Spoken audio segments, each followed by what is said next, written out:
About to put together the little base unit that I have to accommodate the oven, and it literally looks like this, just little thumb sketch there, two gables. It has two bottoms, one to take the oven and one below it there to take a little panel that's going to go underneath here.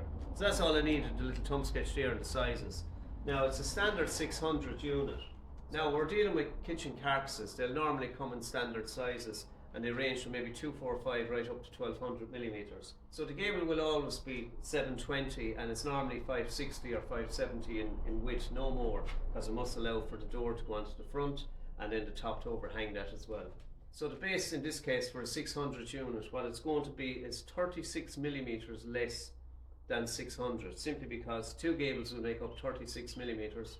So that will give me a base length of 564 mil to make up there for the base itself. So this is 564 plus 36 will give me a 600 unit. So that's it. I've those out. I have two rails. So the top ones then, the top rails are normally, I get them out at 100 millimeters there, and that's enough again. They're 564s as well. So if you're doing a 600 unit, it's going to be 564. If it's a 500 unit, it's going to be 464, and so on and so forth, depending.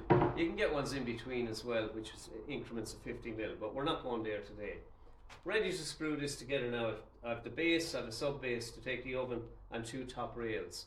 Now some people put a full panel across the top as well, and that's all right as well.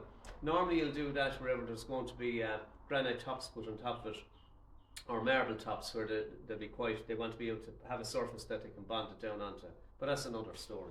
So I've the size down for the first base to take the oven, and the distance down is 595 plus the thickness of the panel going on it.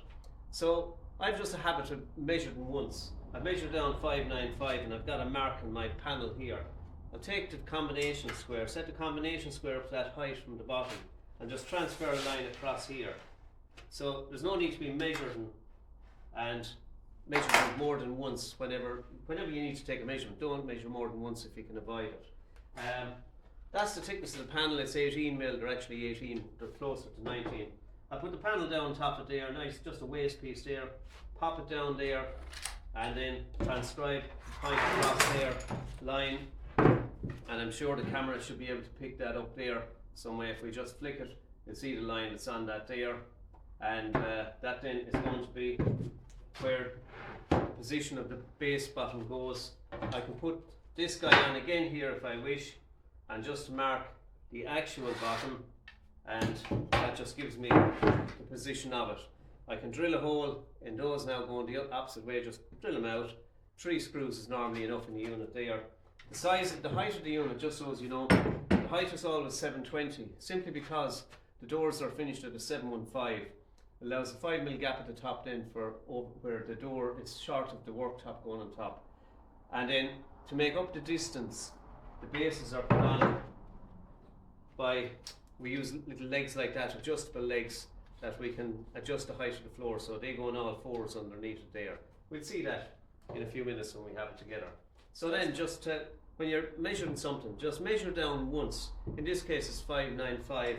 I'll pick up that height with my combination square, transfer that across to the other side, take the thickness of a board that it's going to sit on, the oven that is, plant that down on the first line and just scribe across there, get your second line, and that'll give you the position of the panel that you're going to screw on there at the base by simply just measuring once. So using your combination square and the tape together, you get exactly what you want without having to measure any more than once.